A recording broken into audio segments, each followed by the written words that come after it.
Hassan Belmessous.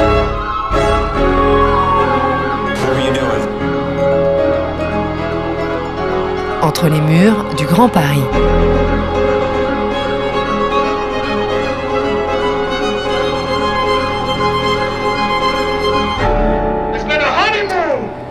Bonjour et bienvenue dans la deuxième des trois émissions spéciales d'Entre les murs du Grand Paris sur Fréquence Protestante, toujours enregistrée à la base, ce lieu de débat formel et informel situé dans le 11e arrondissement de Paris.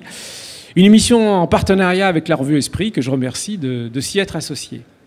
On dit que la mémoire représente le capital de l'esprit, mais ce cerveau qui agit, particulièrement quand la politique est une affaire qui est d'abord une affaire d'être, du moins d'avoir que d'être, fait état d'une mémoire qui n'est pas toujours intacte.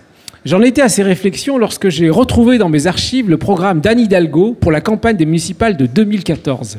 Titré « Paris qui ose », j'y ai lu ce passage intéressant sur le logement social. Pour réussir, je veux provoquer un véritable choc. Elle écrit ça en 2014, sur le marché du logement.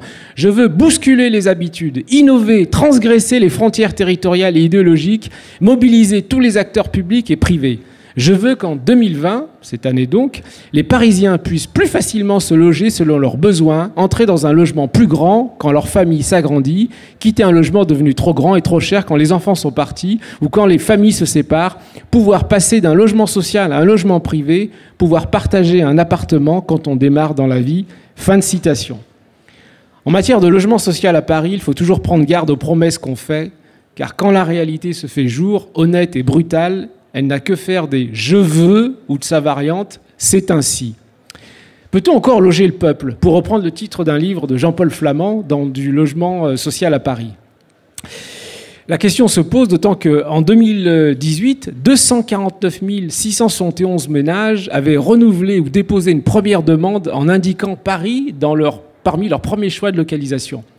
Or, sur la même période, ce sont moins de 11 000 logements sociaux parisiens qui furent attribués.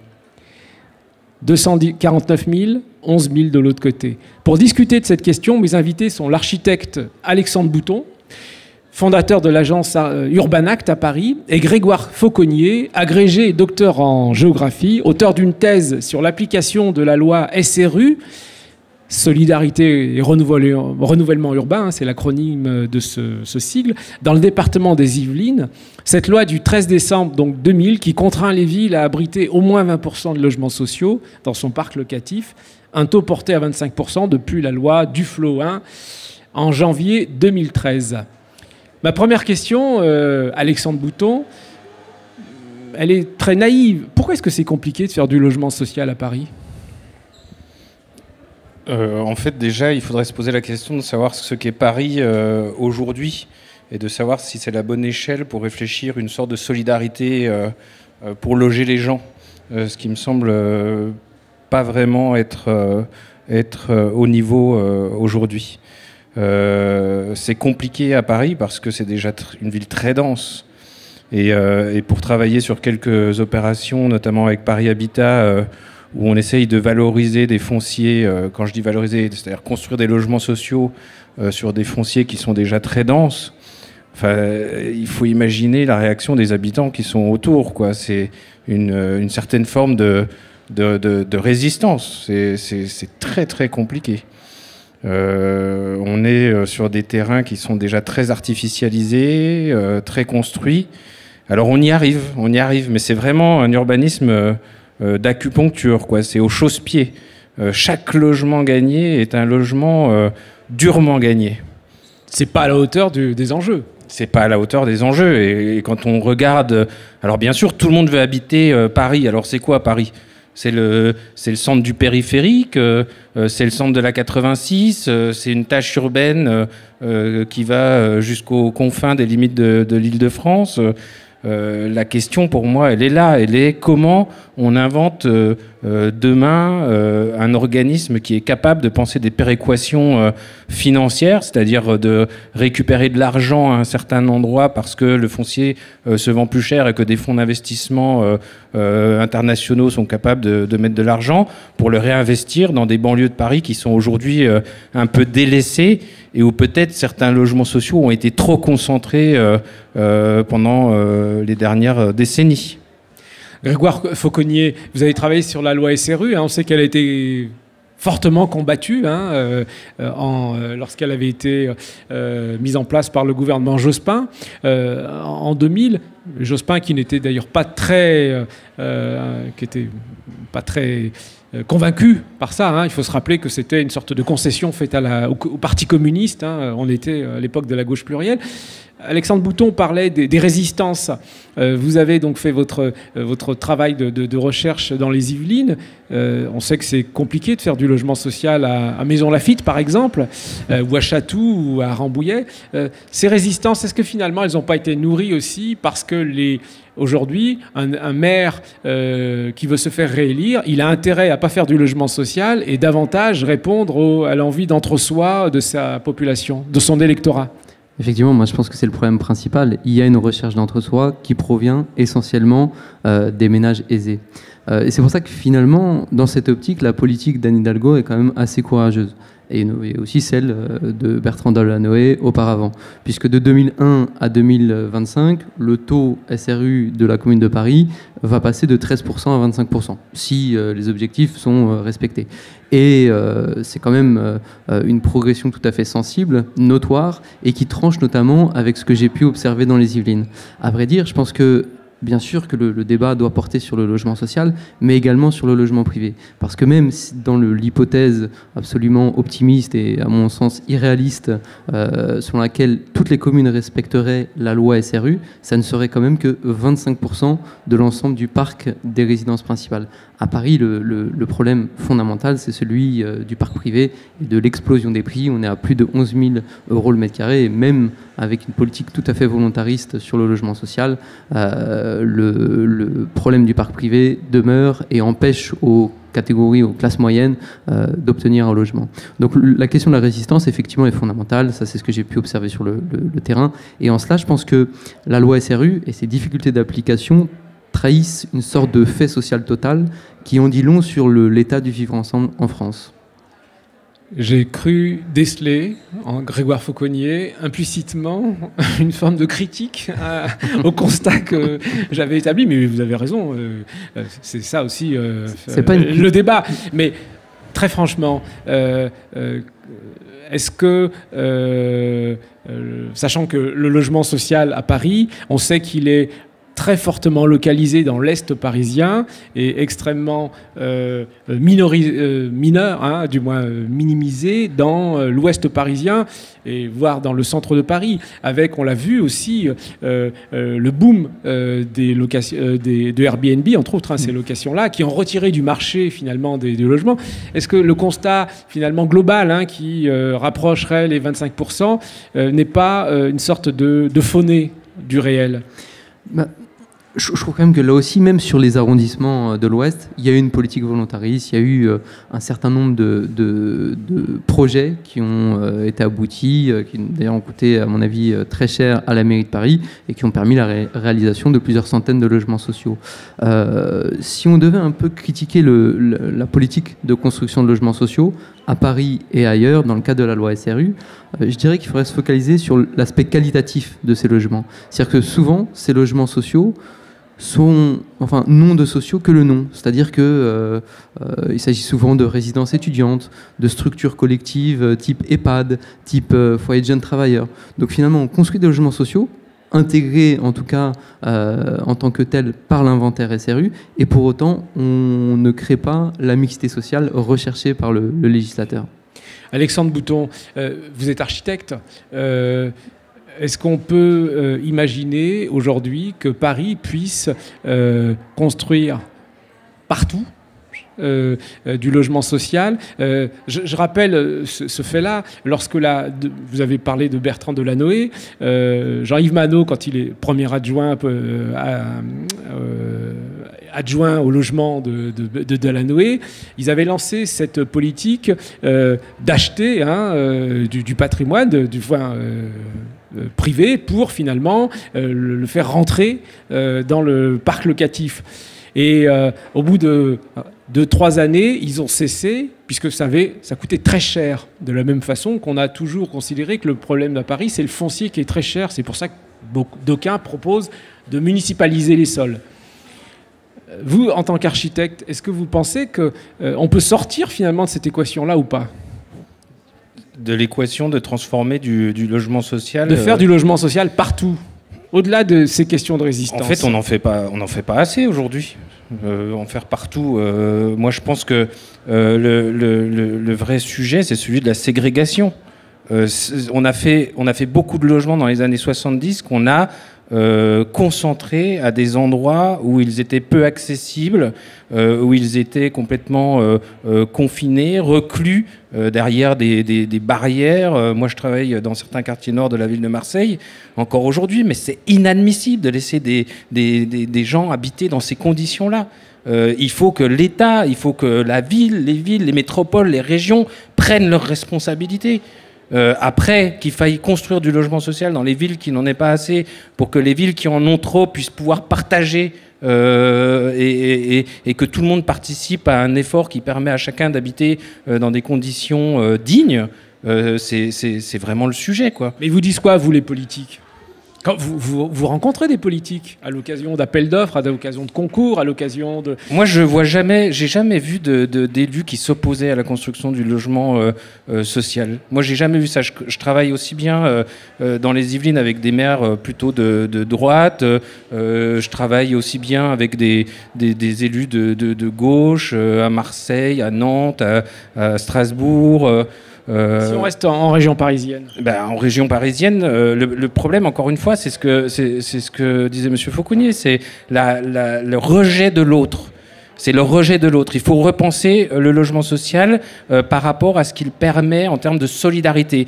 Une fois que vous avez établi devant une population ce à quoi servait le logement social, c'est-à-dire loger des jeunes, c'est-à-dire que les personnes qui ont le plus d'argent et qui s'imaginent que le fait d'avoir un logement social, ça va être une manière de ségréguer les plus pauvres, d'avoir des indicateurs de délinquance, de taux d'illettrisme, de taux d'alcoolisme qui vont exploser. Oui, mais pourquoi les gens ont cette vision-là du logement ? Parce que c'est l'État aujourd'hui. C'est l'état de fait, c'est comme ça aujourd'hui, quoi. Aujourd'hui, on hérite d'une manière de construire le logement qui s'est fait durant le siècle dernier. Il faut refonder une autre manière de construire le logement social d'aujourd'hui. C'est pas ce qui a été construit aussi bien la fameuse Sarcellite, du moins le logement social à Sarcelles. Roger Després était là dans l'émission précédente à Nanterre, la cité Pablo Picasso ou ailleurs. Aujourd'hui, c'est du logement de standing. Non, mais c'est du logement de standing. Le sujet, il n'est pas là, encore une fois. Le sujet, c'est que si je démolis un logement social à un endroit pour le reconstruire ailleurs, déjà, quel logement social je démolis ? Est-ce que c'est vraiment intéressant de le démolir ou pas ? Selon les aspects patrimoniaux, quelle valeur a la construction ? Quelle solidité est là ? Quelle pérennité est là ? Si j'investis 40 000, 80 000, 120 000 euros par logement en termes de réhabilitation, est-ce que je lui donne 5 ans, 10 ans, 15 ans, 30 ans de durée de vie ? Si j'investis 120 000 euros par logement et que je le démolis dans 5 ans parce qu'il ne tient plus debout, c'est intéressant d'investir 120 000 euros par logement ? Non, c'est pas intéressant. Ça, c'est l'aspect patrimonial. Après, il y a l'aspect humain. Qui sont les gens qui habitent là ? Est-ce que j'ai 200 personnes qui sont ségrégées ou est-ce que j'en ai 5 000 ou 10 000 ? Avec quels indicateurs de paupérisation, de pauvreté, qui sont concentrés à quel niveau ? Et comment derrière, si je démolis, je reconstruis où ? Si je démolis à Nanterre, qui est déjà à 56 ou à 70% de logements sociaux, et que je reconstruis à Nanterre, qu'est-ce que j'ai gagné en termes d'ouverture du parc social, en termes de parcours résidentiel des habitants qui sont là ? J'ai rien gagné, en fait. Vous voyez ? Grégoire Fauconnier, finalement, la question du logement social, finalement, elle est minée par son identité, à savoir le logement des Arabes, le logement des Noirs, le logement des pauvres, le logement des délinquants, et que même si aujourd'hui on construit différemment, même si aujourd'hui je parle des nouvelles constructions, Parce que quand vous allez aujourd'hui encore à la Grande Borne, au 4000 ou ailleurs, les défaillances de bailleurs ou de politiques, elles sont quand même extrêmement importantes. Est-ce que c'est pas l'image finalement qui fait que c'est compliqué? Au secours, on nous envahit. C'est ce que disait l'extrême droite. Ménard disait à Béziers, avant ça fonctionnait bien. Sous-entendu, avant quand c'était occupé par des familles françaises. Si, effectivement, je pense que c'est le problème fondamental. C'est-à-dire que le logement social, l'image du logement social est aujourd'hui complètement dégradée. D'ailleurs, le terme logement social est petit à petit remplacé par d'autres termes, logement aidé, comme s'il fallait absolument euphémiser le logement social. Et derrière cette résistance au logement social, effectivement, moi, ce que j'ai pu voir sur le terrain, c'est une peur de l'autre. Une peur de l'autre, une peur, comme vous le disiez, de l'immigré, de la famille immigrée notamment. Et c'est pour ça que j'ai comme l'impression que les communes cherchent à construire essentiellement des petits logements, de façon à éviter à tout prix la famille nombreuse immigrée. Et c'est là où, quand même, il y a aussi des signes de satisfaction. C'est-à-dire que dans certaines communes volontaristes, et il y en a, et notamment dans les Yvelines, les maires qui se sont engagés vers une politique de construction de logements sociaux se rendent compte que finalement, ça se passe plutôt bien. Les habitants des logements sociaux vont apporter une nouvelle dynamique à la ville, dynamique démographique, dynamique commerciale, au niveau dynamique aussi au niveau de la vie de la ville, tout simplement. Et finalement, il n'y a pas tant de problèmes que ça de coexistence. Et moi, je crois que justement, la loi SRU, c'est pour ça que je pense que la loi SRU est une grande loi républicaine, dans la mesure où elle doit permettre de faire société, de faire en sorte que les Français qui aujourd'hui, dans toute leur diversité, ne se rencontrent plus, puissent se rencontrer à nouveau. Et cette logique ségrégative, elle provient encore une fois essentiellement des communes aisées. En ce qui concerne les logements sociaux qui sont construits justement dans les communes plutôt favorisées, ça marche bien encore une fois, et en fait ça met en évidence une idée selon laquelle la minorité peut apporter à la majorité qui en retour apporte à la minorité. Alexandre Bouton, donc je rappelle que vous êtes architecte, fondateur d'Urbanact. Une question quand même qui m'interpelle. Est-ce que ça veut dire qu'aujourd'hui un architecte, quand il concourt pour la construction d'un programme de logement social, il ne doit pas non seulement convaincre l'élu, mais il doit aussi convaincre le voisinage que le quartier, que le petit ensemble qui va émerger ne va pas dévaloriser le patrimoine de ceux qui sont propriétaires autour, ne va pas mettre en danger l'école des enfants parce que sinon c'est une école qui fonctionnait bien et qui va se retrouver en ZEP. Vous voyez, est-ce qu'il n'y a pas un travail finalement social que l'architecte doit se coltiner pour pouvoir finalement construire, ce qui serait quand même assez incroyable. C'est réel, c'est ça, oui, et c'est vrai pour le logement social, mais c'est vrai aussi pour toute construction aujourd'hui. Dès que vous voulez construire quelque chose, et quoi que ce soit, on a travaillé sur une opération de construction d'une école dans Paris avec 110 logements sociaux autour. Les habitants qui habitaient à côté sont venus en séance de concertation pour dire que les enfants, c'était pas possible, que ça criait, que ça faisait du bruit, que ça allait les réveiller le matin, que c'était inadmissible. Et alors c'était magnifique à cette séance de concertation de voir une dame d'origine africaine habillée tout en couleur comme ça, qui se lève pour dire « Mais je ne comprends pas. Pourquoi l'enfant est un problème ? Je ne comprends pas. » Après, ce que je veux dire aussi par rapport à ça, c'est qu'il ne faut pas oublier aussi une chose, c'est que dans tous les quartiers où je travaille, moi, à Marseille, qui sont des quartiers parmi les plus ségrégés en France. C'est-à-dire quand on regarde à l'échelle de la métropole de Marseille, ou quand on regarde la ville de Bondy, sur laquelle je travaille depuis 15 ans maintenant, en fait, c'est des villes extrêmement ségrégées. Par contre, quand vous rentrez dans les logements sociaux, et que vous observez finement les choses, que vous rentrez dans les cages d'escalier, et que vous voyez la solidarité qu'il y a entre les habitants, parce que dans une cage d'escalier, il y a plusieurs communautés. Il y a des gens qui sont extrêmement pauvres et d'autres qui le sont moins. Il y a des gens qui savent lire, il y en a d'autres qui ne savent pas. Et il y a une solidarité qui se met en place, et cette solidarité-là, on devrait en parler beaucoup plus, parce que pour moi, elle est vraiment le symbole de ce que devrait être une ville écologique, justement, comme vous en parliez tout à l'heure. En fait, le problème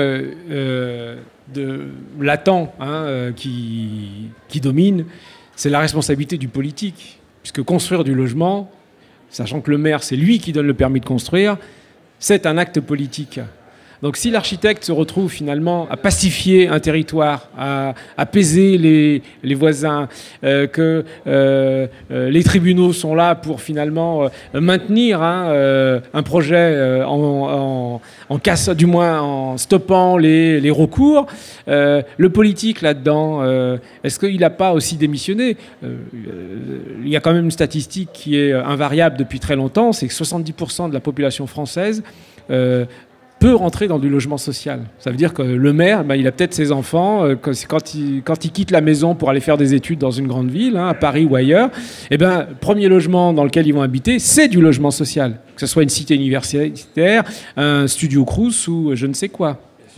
Mais complètement. Et justement, en fait, le logement social permet, au travers des différentes opérations réalisées, de favoriser le parcours résidentiel. C'est-à-dire que le logement social peut s'adresser aux étudiants, aux jeunes travailleurs, aux jeunes couples, et puis aussi à ceux qui auront vocation à rester dans ce type de logement. Donc le logement social, ça peut vraiment être une chance pour la ville.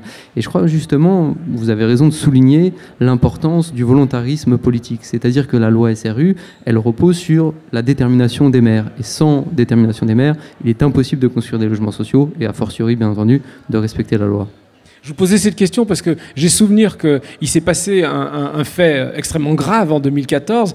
Un certain nombre de candidats avaient été élus en promettant de stopper des chantiers de construction de logements sociaux, chantiers qui avaient démarré, donc sachant qu'ils perdaient au tribunal administratif. Donc on peut pas. Ce qui veut dire qu'on est dans une sorte de cynisme là, de position. Qu'est-ce que Alors ça, effectivement, je l'ai remarqué aussi dans mon enquête. Hélas, 3 fois hélas, les candidats qui promettaient de ne pas aboutir les projets de logements sociaux étaient souvent élus.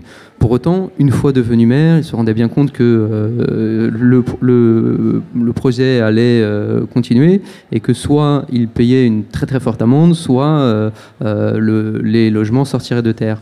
Donc les maires, finalement, se font élire sur de fausses promesses et finissent par réaliser des logements sociaux, mais des logements sociaux un peu autres, type structure collective, donc résidence étudiante, EHPAD, c'est-à-dire, encore une fois, des logements sociaux qui permettent d'éluder la mixité sociale. Alexandre Bouton, pour finir, est-ce que vous avez en tête un projet, du moins une construction que vous avez vous-même fabriqué, bâti, ou des choses que vous avez vues construire, dont vous dites finalement c'est ça. Voilà. Il y a des modèles, il y a des choses finalement qui ne demandent qu'à être reproduites, plutôt que de faire les choses, j'allais dire, de façon soit discrète. Moi, je me souviens d'une architecte, Catherine Furet, qui m'avait dit à l'époque, quand on fait du logement social, au départ, on y va de façon très modeste, de façon discrète au sens où il faut surtout éviter le contre, que le contre domine le projet. Ce qui fait que ce contre-là, il pourrait écraser toute tentative de faire des choses. Est-ce que vous voyez est-ce qu'il y a des cas des constructions récentes, je ne parle pas de... vous parliez de Marseille, je pense à la construction de Le Corbusier, qui est aujourd'hui présenté comme un modèle. Je ne me souviens plus La Cité radieuse. Ouais, la Cité radieuse. Est-ce que vous avez un exemple à nous donner ? Disons que la question qui a été posée par Grégoire, là, elle est fondamentale. Il y a cette question de savoir si le logement, le logement social, est-ce que c'est un produit comme un autre ou est-ce que c'est un bien de première nécessité ? En fait, ça dépend qui on est, quoi. C'est-à-dire pour certaines personnes qui ont les moyens, c'est un bien comme un autre, quoi. J'en ai un, j'en ai deux, j'en ai 10, voilà, il y en a qui ont les moyens. Et puis pour d'autres qui n'ont pas les moyens, c'est plus qu'un bien de première nécessité, c'est un bien vital. Et c'est là où il ne devrait pas y avoir de débat. On parle de ce qu'on appelle le droit au logement. Le droit au logement, le droit à la ville aussi, mais le droit au logement, c'est-à-dire on n'a pas à débattre, c'est comme l'impôt, quoi. Est-ce que je débatte de savoir si je vais payer mon impôt parce que j'ai gagné de l'argent ? Non, je débat pas, quoi. Je participe à l'effort collectif, je participe à l'intérêt général. Le logement social, c'est la même chose. Et donc par rapport à ce que vous me dites sur le logement social, qu'est-ce qu'il y a aujourd'hui comme élément, je dirais, d'innovation ? Je suis pas sûr que ça vienne du logement social comme logement institutionnel, institué, ça vient. Par exemple, on voit aujourd'hui des femmes seules qui sont dans un niveau de précarité terrible, qui inventent en fait des logements. Elles achètent des grands appartements qu'elles pourraient pas se payer toutes seules. Elles vivent chacune dans une chambre autonome. Elles partagent une grande cuisine avec un grand salon où les enfants peuvent jouer. Elles se solidarisent parce que de temps en temps, elles se partagent les gardes. Donc quand il y en a une qui va bosser ou qui a un entretien, voilà, ça c'est intéressant. Souvent, j'emmène des gens en Europe du Nord parce qu'en Europe du Nord, le logement social, donc il est construit dans toutes les opérations. Il est imposé, c'est obligatoire, ça se débat pas. Et on est quelque part un peu héritier du logement social, c'est-à-dire les gens sont intéressés à l'entretien du logement dont ils sont locataires parce qu'ils sont intéressés à la réduction des charges. Donc plus ils s'investissent dans le logement, plus on réduit leurs charges. En France, quand vous êtes locataire d'un logement social, je l'ai vu dans plusieurs logements, si les gens ont refait la cuisine, ont retapé, ils se font engueuler par le bailleur. Mais tu me remets, quoi, t'as mis un carrelage, mais tu remets le lino pourri que j'avais mis. Mais on marche sur la tête, quoi. C'est... Oui. Écoutez, c'est sur cette conclusion qu'on se termine. C'est vrai que le lino, c'est moche. Hein. Donc, c'était la deuxième émission enregistrée depuis la base, en partenariat avec la revue Esprit, sur le logement social. C'était Entre les murs du Grand Paris, une émission sur Fréquence Protestante, que vous pourrez écouter sur le podcast de la radio. À bientôt.